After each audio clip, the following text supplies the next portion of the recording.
लगभग 108 प्रमुख उपनिषद हैं। उनमें से एक प्यारा उपनिषद है छांदोग्य उपनिषद। ओशो की एक किताब है अनहद में विश्राम। उस प्रवचनमाला में उनसे एक सवाल पूछा गया छांदोग्य उपनिषद के सूत्र के बारे में। सुनने में वह सूत्र जरा अजीब सा लगता है, लेकिन ओशो ने जिस ढंग से उस सूत्र को समझाया वह बड़ा निराला है कि बलवान व्यक्ति उठ खड़ा होता है। संक्षेप में इसमें भी बड़ा महत्वपूर्ण इशारा है। खड़े हो जाना यह एक महत्वपूर्ण प्रतीक है। याद रखना, चार्ल्स डार्विन के विकासवाद के अनुसार सभी जानवर चौपाए 4 हाथ पैर पर चलते थे, हॉरिजॉन्टल, जमीन के साथ क्षैतिज। कुछ बंदरों ने क्रांति की, उठ खड़े हुए 2 पैर पर। बड़ा मुश्किल रहा होगा और कोई सोच भी नहीं सकता था कि इतनी छोटी सी बात, 4 हाथ पैर पर चलने की बजाय 2 पैर पर खड़ा हो जाना, इससे क्या होगा। शरीर ही खड़ा हुआ था, लेकिन बड़े महत्वपूर्ण परिवर्तन हो गए। सिर में कम खून जाने लगा।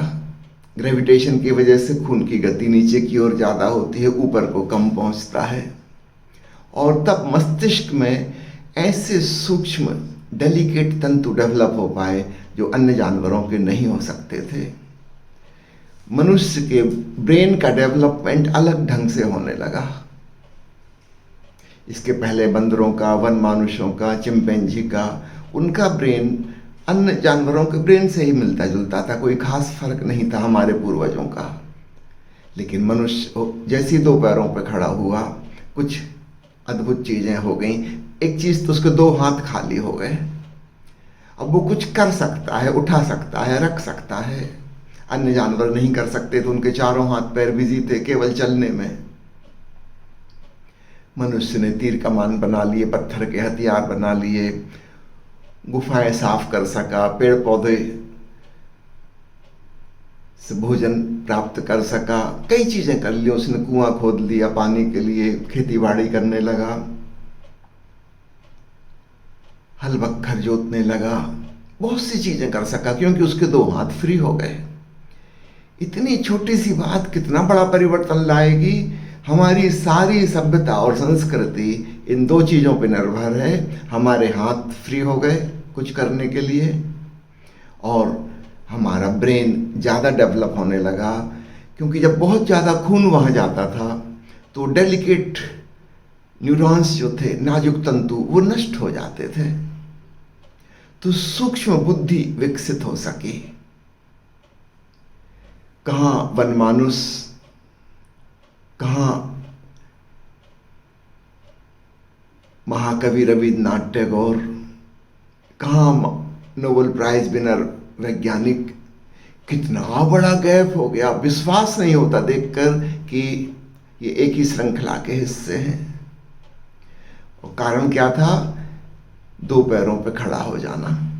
इतनी सी बात से जमीन आसमान का फर्क पड़ गया। आज पशुओं को देखकर हमें जल्दी ख्याल नहीं आता कि हम भी इन्हीं से आए हैं। बहुत बड़ा गैप हो गया।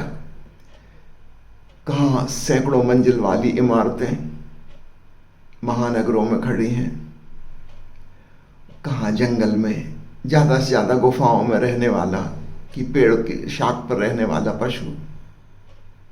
बहुत बड़ा गैप पड़ गया। कहाँ पैदल चलने वाला पशु और कहाँ अंतरिक्ष यात्रा करके चंद्रमा पे जाने वाला व्यक्ति, और अब मंगल ग्रह पे जाने की तैयारी चल रही। जमीन आसमान का अंतर सिर्फ खड़े हो जाने की वजह से। तो खड़े होने को एक उपमा समझना, ये तो शरीर का खड़ा होना था। छांदोग्य उपनिषद का ऋषि जिस तरफ इशारा कर रहा है वो है चेतना का ऊर्ध्वमुखी हो जाना। और कितना महान परिवर्तन ना हो जाएगा। यह साधारण दिखने वाला मनुष्य भगवत स्वरूप दिव्य गुणों से ओतप्रोत एक बुद्ध, एक महावीर, एक कबीर, एक ओशो हो सकता है। अकल्पनीय बात लगती है। भीतर का जब वह बल, हमारे भीतर की एनर्जी, वह ऊर्जा जब ऊर्ध्वगामी हो जाए, या दूसरे शब्दों में कह लो अंतर्गामी हो जाए। ये दोनों बातें पर्यायवाची हैं, ऊर्ध्वगमन और अंतरयात्रा। इसका ठीक विपरीत बहिर्गमन, एक्सट्रोवर्टनेस, और अधोगमन, पतित होना, नीचे को जाना, वह भी बराबर है। तो कभी कभी ओशो के प्रवचनों में आपको ये अलग शब्द सुनाई देंगे, इनका एक ही अर्थ समझना। ऊपर जाने का अर्थ भीतर जाना, अपने उद्गम की ओर वापसी, आत्मज्ञान की तरफ चले। और अधोगमन यानी संसार की ओर, बाहर की ओर, बाहर के ऑब्जेक्ट्स की ओर। तो एक यात्रा है सब्जेक्टिविटी की ओर, दूसरी है ऑब्जेक्टिविटी की ओर। संसार, भोग अर्थात बहिर्गमन, अधोगमन, पतन, अध्यात्म, स्पिरिचुअलिटी, ध्यान यानी अंतरयात्रा, ऊर्ध्वगमन। तो जब ऋषि कहता है कि बलवान व्यक्ति उठ खड़ा होता है, तो उसके छुपे हुए सूक्ष्म अर्थ को भी पकड़ना। वह इंसान फिर इंसान नहीं रह जाता, वह भगवान स्वरूप ही हो जाता है। वह हम सब की संभावना है। तो केवल शरीर के खड़े हो जाने से जब इतना परिवर्तन हो गया, तो चेतना के ऊर्ध्वमुखी हो जाने से क्या क्या परिवर्तन ना हो जाएगा। ओशो ने जो बात कही कि हमारी इंद्रियों से हमारी सारी ऊर्जा बह जाती है बूंद बूंद करके, इस बात पर भी गौर करना, क्योंकि साधक को इस बात के प्रति सचेत रहना होगा, जिसको कहते हैं इंद्रिय उपवास। वही देखो जो देखने योग्य है, वही सुनो जो सुनने योग्य है। छोटी सी जिंदगी है, उस छोटी सी जिंदगी में कितनी तो बीत चुकी, कितना समय हाथ में है कुछ पता नहीं। और ये कोरोना जैसी महामारी आई हुई है, बिल्कुल भी पता नहीं कल मैं होऊंगा कि नहीं होऊंगा, आप होंगे कि नहीं होंगे, कोई भी नहीं जानता। थोड़ा सा वक्त हाथ में है, इसका सदुपयोग करो, इसको व्यर्थ ना गमाओ। हमारे पास इतना नहीं बचा कि हम फिजूल की चीजों में गमाते रहें। मुझे कम से कम 25 साल हो गए मैंने टेलीविजन नहीं देखा, कम से कम 50 साल हो गए अखबार नहीं पढ़ा। क्या आप सोचते हो मुझे कोई प्रॉब्लम हो गई? भीतर ऊर्जा संरक्षित हो गई। क्या करना है पढ़ के? क्या रखा है खबरों में? अपने भीतर की खबर लो, अपनी सुधि लो। इतना समय कहाँ है कि दुनिया भर की जानकारी इकट्ठी करो। मुझे याद आता है एक बार मैं हैदराबाद गया था ध्यान शिविर लेने के लिए। तो पहले ही दिन कुछ पत्रकार आए थे, प्रेस कॉन्फ्रेंस थी, उनके सवालों का मैंने जवाब दिया। फिर 6 दिन बाद जब मैं लौट रहा था तो फिर दोबारा प्रेस कॉन्फ्रेंस थी। इस कॉन्फ्रेंस में भी करीब करीब आधे पत्रकार वही आए थे जो पहले आ चुके थे। उन्होंने पूछा कि हम लोगों ने जो रिपोर्टिंग की थी पेपर्स में, मैगजीन में, टीवी पे, आपने देखी, कैसी लगी? मुझे हंसी आ गई। मैंने कहा क्षमा करिए, ना तो मैं टीवी देखता ना मैं अखबार पढ़ता। कहने लगे हद हो गई, आपके बारे में हमने छापा, आपने वो पढ़ा नहीं। मैंने कहा पढ़ के क्या करना है? क्योंकि 2 ही बातें संभव हैं, या तो जो मैंने कहा था वही आपने छापा होगा, या फिर मनगढ़ंत कुछ झूठ मिर्च मसाला लगा के छापा होगा। 2 ही पॉसिबिलिटी हैं बस। वो कहने लगे हाँ 2 पॉसिबिलिटी हैं, तो आपने पढ़ा क्यों नहीं? मैंने कहा देखिए, यदि आपने मनगढ़ंत मिर्च मसाला लगा के छापा है तो मुझे असत्य में कोई रुचि नहीं है, मैं सत्य का खोजी हूँ, तो मैं क्यों पढ़ूँ आपकी मनगढ़ंत कहानी? और अगर आपने सत्य छापा है, जो मैंने कहा था वही छापा है, उसे पढ़ने की क्या जरूरत? वो तो मुझे पता ही है कि मैंने क्या बोला है। तो दोनों स्थितियों में पढ़ने का कोई अर्थ नहीं रह जाता।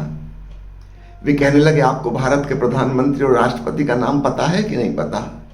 मैंने कहा मुझे नहीं पता, और इसमें मुझे कुछ प्रॉब्लम नहीं लगती, क्योंकि प्रधानमंत्री राष्ट्रपति को मेरा नाम नहीं पता, मुझे उनका नहीं पता, लेन देन बराबर है। वो पता लगा के करना क्या है? मुझे नहीं लगता कि मुझे अपनी जिंदगी में कभी भी कोई उनसे काम पड़ेगा। और बाई चांस कोई काम पड़ा तो किसी से भी पूछ लेंगे, सबको तो पता है। एडवांस में जानने की जरूरत क्या, और आए दिन तो वो बदलते रहते हैं। अभी पता लगा कर रखो, तब तक पता चला कि सत्ता बदल गई, दूसरी सरकार आ गई। मुझे नहीं लगता कि मेरा कोई भी काम कभी पड़ेगा। वो मेरे जीवन की दिशा नहीं है। तो प्यारे मित्रों, इंद्रिय उपवास कम से कम देखें, कम से कम सुने, ताकि हम अंतर्दर्शन कर सकें, अंतर श्रवण कर सकें, अपने अंतरतम को जान सकें। दूसरे को जानने में इतनी उत्सुकता ना लें, स्वयं को जाने, अपने भीतर डुबकी मारे जो समय मिलता है उसमें। लंबी है यह अंतर यात्रा, बहुत ऊर्जा चाहिए। एक सूफी कहानी ओशो अक्सर कहते हैं, 2-4 दिन पहले मैंने भी सुनाई थी। एक सूफी फकीर के पास एक युवक आया और वो भांति भांति के सवाल अक्सर आके पूछता था। सूफी फकीर ने कई ढंग से उसको समझाया, लेकिन वो कहता था मेरे जीवन में कोई परिवर्तन तो होता नहीं। आपकी बात सुनता हूँ, अच्छी लगती है, समझ आती है, लेकिन कुछ रूपांतरण नहीं होता। क्यों नहीं होता? फकीर ने कहा कि एक दिन चलो, आज फाइनल तुमको उत्तर दे ही दूं, लेकिन एक शर्त है। मैं भी कुएं पे जा रहा हूं पानी भरने, तुम मेरे संग चलो, लेकिन तुम कुछ बोलना नहीं, चुप रहना। अगर तुम चुप रहे तो फिर तुम्हारे सवाल का जवाब आज अंततः दे दूंगा, और अगर तुम बीच में बोल पड़े तो फिर मैं नहीं बोलूंगा, फिर बात खत्म। युवक ने सोचा कि इसमें क्या प्रॉब्लम, मैं नहीं बोलूंगा, चुप रहूंगा। पहुंचे कुएं पर, उसने अपनी बाल्टी रस्सी में बांध के नीचे डाली, घड़ा रखा था जिसमें पानी भरना था। जब बाल्टी ऊपर खींची, बड़ी जोर जोर की आवाजें आने लगी, क्योंकि बाल्टी में छेद थे और पानी नीचे गिर रहा था। और ऊपर आते आते करीब करीब बाल्टी में कुछ भी नहीं बचा। उस फकीर ने फिर दोबारा बाल्टी डाली और इस बार बहुत तेजी से खींची कि इसके पहले कि पूरा पानी गिर जाए, ऊपर आ जाए। बाल्टी आ गई तेजी से खींचने में, थोड़ा सा उसमें बचा हुआ था, बस नीचे 1-2 इंच। उसने जल्दी से घड़े में डाला। तब और पता चला कि घड़े में पेंदी ही नहीं है, सारा पानी तुरंत बह गया। उस फकीर ने तीसरी बार फिर बाल्टी डाली। वो युवक खड़ा खड़ा देख रहा है। थोड़ी देर तक उसको स्मरण रहा कि बोलना कुछ नहीं है, फिर भूल गया। उसने कहा, आप ये क्या कर रहे हैं, पागल हैं क्या? ये घड़ा तो कभी नहीं भरेगा। फकीर ने कहा, तुम बस भाग जाओ यहां से, तुमने शर्त तोड़ दी। बेचारा युवक चला तो गया, लेकिन रात भर चैन से सो ना पाया कि मामला क्या था। ये फकीर बुद्धिमान आदमी है, कोई पागल तो है नहीं, ऐसा क्यों कर रहा था? सुबह सुबह वो फिर आया। उसने बहुत क्षमा मांगी कि मुझसे भूल हो गई, मैं बीच में बोल पड़ा, मुझे क्या करना था, आपका काम आप करो। मेरा धीरज टूट गया, लेकिन जरूर आप कोई शिक्षा मुझे देना चाहते थे। आप क्या कहना चाहते हैं? फकीर ने कहा, तुम भी उस बिना पेंदी के घड़े की तरह हो, तुम भी छिद्र युक्त बाल्टी की तरह हो। तुम्हारी सारी ऊर्जा बह जाती है, भीतर कुछ बचता ही नहीं जिसे तुम जान सको। और इंद्रिय उपवास के साथ एक बात और जोड़ दूं। इंद्रिय उपवास तो पुराना शब्द हो गया, शास्त्र का, ग्रंथ का। नई चीज आज के जमाने में, उसका नाम है डिजिटल उपवास। टीवी और इंटरनेट और मोबाइल ये आदमी की सारी ऊर्जा खींचे डाल रहे हैं। तुम्हारी फेसबुक और व्हाट्सएप और ट्विटर और इंस्टाग्राम तुम्हारे प्राण लिए ले रहे हैं। तुम सोचते हो मनोरंजन हो रहा है, और जितना चिंतित और परेशान और दुखी आदमी आज है, इतना दुनिया में कभी नहीं था। और आज मनोरंजन के जितने साधन हैं इतने कभी नहीं थे। देखते हो ये गुणा भाग, इतने मनोरंजन के साधन। लोग खाना खाते समय भी मोबाइल आन रखे हैं, सोते सोते आखिरी चीज मोबाइल, और सुबह उठते ही से पहली चीज मोबाइल। विक्षिप्त से हो गए हैं। याद रखना, हर चीज में शक्ति खर्च हो रही है। जरा सोच लेना, आज तक तुमने इतने व्हाट्सएप पढ़े, फॉरवर्ड किए, क्या मिला? जरा एक बार पुनर्विचार करना। जीवन गंवा रहे हो। अगर एक आदमी 8 घंटे इस प्रकार की चीजों में, मनोरंजनों में उलझा रहता है, तो जीवन का 1/3 हिस्सा, अगर वो 90 साल जिएगा तो 30 साल मोबाइल में गए समझो।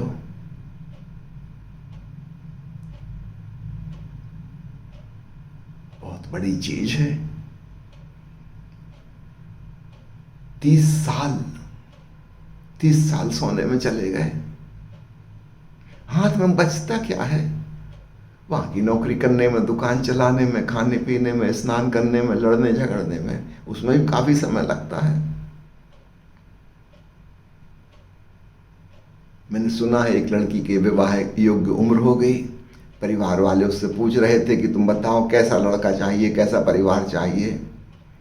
उसने कहा मुझे ऐसा परिवार चाहिए जिसमें सास ससुर हों, जेठ हों, देवर हों, जेठानी हों, देवरानी हों, भतीजे हों, ननद हों, जमाई हों, 20-25 लोग कम से कम हों।